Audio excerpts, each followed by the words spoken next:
Shalom, shalom mes amis, shalom à tous.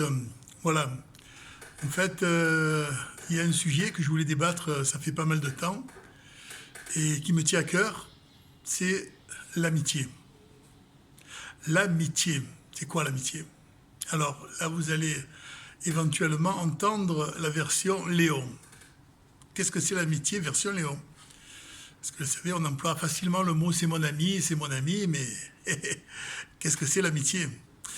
Je vais vous donner juste une petite version. Quand j'étais jeune, avant de faire les marchés, beaucoup savent que j'ai fait les marchés pendant pas mal d'années, alors j'étais balayeur, je balayais, et j'aimais ça. Parce que balayer, pour moi, c'était un art. Ça levait les impuretés. On balayait un endroit qui était crasseux, malheureusement le terme, on le rendait propre. On levait les impuretés. Et j'avais la chance de rencontrer un pote. Au début, c'était un pote, hein, c'était un garçon très sympathique. On s'est pris de connaissances. Oui, j'ai pas employé le mot ami, hein. Et on a partagé pas mal de rires, pas mal de peines. Et s'est installé entre nous une complicité. Le temps passant, et on voyait que de plus en plus se passait quelque chose de fort entre nous. J'arrivais des fois le matin, vous savez, après que il s'est passé quelque chose de triste dans ma vie ou quoi que ce soit. Comment tu vas, Léon? Ça va, ça va. Et de suite, non, ça va pas. Oh, il percevait de suite à travers mon regard. Et pareil pour moi. Quand je le voyais, on essayait de partager des émotions, en fait. Et il y avait une complicité, quelque chose qui était très fort, qui allait au-delà de ce qu'on peut imaginer. Avec le temps, s'est installé en nous. On a commencé à parler du mot amitié, mais il a fallu du temps, hein. Ça s'est installé. Pas que quand tout va mal, l'amitié, il est là, le copain. Ouais, quand tu as besoin de moi, il y en a beaucoup qui pensent que l'ami, c'est quand tout va mal et que tu retrouves ton ami. C'est pas que comme ça, l'amitié, pas du tout. Moi, ma version par rapport à cette personne, c'était que j'avais besoin d'être avec lui.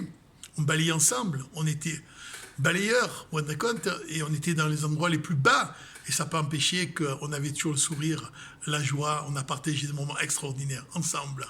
Et un beau jour, je ne sais pas ce qui se passe, il fait une rencontre, il avait pas mal de connaissances et de savoir dans sa vie, mais il n'avait pas eu l'occasion de rencontrer les personnes qu'il fallait pour monter à haut niveau. Et les choses ont fait que, rencontre, il en arrive à monter à un niveau incroyable. Presque au niveau qu'il pouvait rencontrer l'homme le plus célèbre du monde, Bill Gates. Parce qu'il était dans tout ce qui est Internet, extraordinaire. Et moi, je suis resté avec mon balai, je balayais. On s'est attrapé dans les bras le jour où il devait partir, et on s'est dit, mon frérot, ta vie, toi, je sais qu'elle va changer, ça va être dur de rester le même. Hein. Parce que je vais te dire, moi, je suis toujours un balayeur, et même si moi, un jour, ma vie devait changer, en tous les cas, j'essaierai de rester le même, parce que pour moi, c'est tellement important. Et les choses ont fait que, il a pris des grades et il est devenu, waouh, il est devenu quelqu'un de très, très, très haut placé, et il a côtoyé les Bill Gates et tout. Et il me raconte une anecdote. Un beau jour, je lui envoie un message. On est resté en contact, bien entendu. Hein. Il avait un rendez-vous avec Bill Gates. Écoutez-moi ça, Bill Gates en personne. Il reçoit un téléphone. Il a son téléphone à la poche. Il reçoit un message. Il se permet de dire, quand il voit, bien sûr, moi, il m'avait en privé.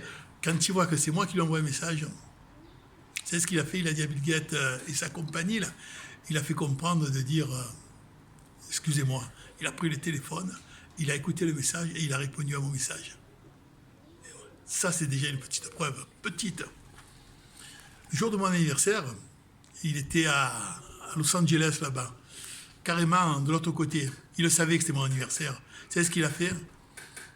Il a pris l'avion la veille. Sans rien dire à personne, il a tapé à la porte, il est rentré chez moi. Moi, je ne m'attendais pas du tout, il ne m'a pas averti. Et il me fait la surprise. Mon frérot, en pleurs. On s'est serré dans les bras, on a pleuré. Mon frère, n'oublie pas que j'ai toujours un balai avec moi, chez moi. Et ce balai, chaque fois que je balaye, je pense à nous. Vous voyez, là, je vous raconte, il y a beaucoup d'émotions. Et ça, c'est quelque chose qui m'est toujours resté gravé dans mon cœur. Et quoi qu'il arrive, pour l'anniversaire, un mot, il a toujours été là. Dans n'importe quelle situation. Quand je lui disais, allô, dis-moi Léon, Yehuda, Après, c'était Yehuda. D'abord, c'est Léon. Est-ce que tu es sûr que tu vas bien? Je veux que tu me dises toujours la vérité. Si tu ne me dis pas la vérité, tu perdras mon amitié. On était dans le Hémen, dans la vérité. C'est jamais, jamais, jamais on a pu mentir de quoi que ce soit. Même s'il y avait quelque chose qui pouvait froisser, on était là. Et on avait ce besoin de l'avoir au téléphone. On ne pouvait pas rester 2-3 jours sans ça. Vous vous rendez compte, balayeur, lui, il était avec Bill Gates et on gardait les mêmes contacts. Il m'invitait, parce que quand j'étais en vacances, j'étais le roi là-bas, à Los Angeles. Vous vous rendez compte? Il m'invitait dans sa propriété. Je faisais tout, le bateau, on avait tout. Et moi, j'étais toujours Léon le balayeur. Et un beau jour, en fait, bonjour, j'entends une sonnerie en dormant, je me lève, waouh, je regarde, et j'entends le réveil. Je me réveille, je regarde, et d'un coup, j'ai dit, waouh, en fait, tout ce que je vous ai raconté, c'était un rêve. C'est ce que j'ai rêvé. Parce que l'amitié, c'est quelque chose que j'ai toujours rêvé toute ma vie. Et malheureusement, je dis bien, j'ai jamais pu rencontrer cette personne. Cette personne qui entend battre mon cœur aussi bien dans l'émotion, aussi bien dans la tristesse et aussi bien dans l'amour. Non, ça n'existe pas. Maintenant, j'ai bien compris que dans ce monde-là, en 2022, ça n'existe pas. Il n'y a pas. On peut pas. L'être n'est pas fait pour avoir cette complicité. Heureusement, en faisant tchouva, j'ai pris un chemin merveilleux, lumineux. J'ai monté des marches. Ah, elles ont été pénibles, ces marches. Elles ont été dures à monter. Mais j'ai fait la plus belle des rencontres qui a bouleversé ma vie et qui est au-dessus de l'amitié. Et quelque chose qui m'a fait comprendre que avec qui on est le mieux, avec qui on est le plus sincère, qui c'est qui entend ton cœur, qui c'est qui est toujours près de ton oreille à tout moment, qui c'est quand tu lui apprends une bonne nouvelle, tu sens qu'il a une sensibilité. Et toi, pareil, avec Kadosh Baruch Hu. C'est avec Hachem. Quand on a compris que notre meilleur ami, en fait, celui qu'on attend depuis toujours, qu'on a toujours attendu, c'est Hachem. Avec Kadosh Baruch Hu, on est déçu de rien. Hachem, même tu fais un, il te fait 1000. Vous vous rendez compte? C'est ça Kadosh Baruch Hu, c'est ça Hachem. Voilà les amis, je voulais vous faire comprendre l'importance de l'amitié. Mais bon, chacun a une vision sur l'amitié. Il y en a qui vont te dire, moi, si on ne se voit pas de 2 ans, tu restes mon ami. Un, il va te dire, moi, si tu me fais une crasserie, tu n'es plus mon ami. Chacun te dira sa version. En tous les cas, je ne m'adresse à personne, parce que je l'ai bien compris, je l'ai toujours dit, l'amitié, ça n'existe pas. Tout ça pour vous dire quoi? Parce que malgré mon côté humour, je vais vous raconter, il s'est passé quelque chose juste avant le Shabbat. Là, aujourd'hui, c'est Shabbat. Un membre de ma famille, quelqu'un de très très proche, une cousine proche qui a perdu son enfant, 32 ans. On dit qu'il s'est levé la vie. On ne sait pas encore, on attend des preuves. On ne sait pas ce qui s'est passé exactement. Moi, je suis en Israël, on ne se fréquentait pas du tout. Et j'ai appris par un rave qui est cousin avec le mari de ma cousine. Quand il m'a appris ça, ça m'a effondré. Mais en même temps, il a fallu réconforter et chercher les mots forts en lui faisant comprendre que s'il est parti, c'est parce qu'on dit que les âmes pures, elles ne peuvent plus rester dans ce monde. Elles n'arrivent plus, elles ne peuvent plus résister. Le monde est tellement devenu tout ce qui est orgueil, égo, notoriété. Ah, la notoriété. Là, si tu as de la notoriété, je peux te dire que là, les personnes que tu envoies le petit message, le moindre machin, on te répond de suite. Mais tu n'as pas la notoriété, on ne te calcule pas. C'est comme ça, c'est le monde actuel. En tous les cas, ce que je veux vous dire, c'est quoi à travers ce message? Vous savez, ce petit jeune-là, on ne sait pas encore, on attend, mais malgré tout, on dit qu'en Israël, il y a beaucoup de jeunes qui se suicident, qui lèvent leur vie. Vous savez quoi? Pourquoi je vous parle de l'amitié? Parce qu'à ce moment-là, quand la personne, elle fait un acte, où elle se lève la vie, si à ce moment-là, il avait cet ami, le vrai, celui qui est simplement « Allô, comment tu vas ?» il serait déjà près de lui. Il entendrait son cœur battre, il entendrait tous les soucis et les problèmes, il essaierait de décortiquer en lui, de lui déraciner le mauvais qu'il a en lui, parce que c'est mon ami, parce que je l'aime plus que tout.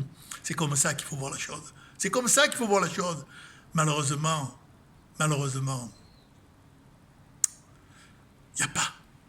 Alors on espère que tout cela va s'arrêter, que Mashiach va se dévoiler et que Kadosh Baruch Hu va faire en sorte qu'on sera tous des amis fidèles pour l'éternité et surtout que dans le Ham Israël, le mot ami n'existe même pas parce qu'on est des frères. On est des frères. Et quand on verra quelqu'un à peine qui baisse les yeux, ou quelqu'un qui a sorti une petite larme, même dans la rue, il se promène, on va vers lui, on le prend avec nous, on le serre dans ses bras, on le fait asseoir, on lui offre à boire, et on parle avec lui, on va lui chercher ce qu'il a au plus profond de lui. Voilà, c'est un message que j'ai demandé à Kadosh Baruch Hu, c'est que dans l'improvisation, et je pense qu'Hachem a fait que ce message en tous les cas, il sort comme toujours du fond de mon cœur, avec beaucoup de Hémet, car le Hémet pour moi c'est tellement une base essentielle. Sur ce, je voudrais m'associer à la peine de ma cousine et son mari, et sa famille bien entendu, pour lui dire que après le deuil, il y aura la joie. Parce que lui, il est déjà joyeux, il est dans le Gan Eden. Lui, il est avec Kadosh Baruch Hu dans le royaume. C'est certain, en fait, la Géoula, ils y sont déjà. Ceux qui ont quitté ce monde, maintenant, ils sont déjà en Géoula. Ils sont avant nous. Et à bientôt, on va tous se retrouver pour l'éternité. Du premier de Adam jusqu'à maintenant. Et ça, c'est quelque chose. C'est le merveilleux, l'immense, l'énorme, il n'y a pas de terme, en fait. L'Himalaya, cadeau, qui est en train de nous préparer Kadosh Baruch Hu. Donc, ça vaut vraiment, vraiment, vraiment le coup de faire tchouva et surtout, de vite rentrer à la maison, de comprendre que c'est là que ça se passe et nulle part ailleurs. Yerushalayim, Israël, la terre d'Israël, elle attend tous, elle nous attend. On ne réfléchit plus, on brise la matière, on rentre à la maison, Arshav, maintenant, Mashiach, Arshav, Mashiach now, Mashiach maintenant. Shabbat, Shalom.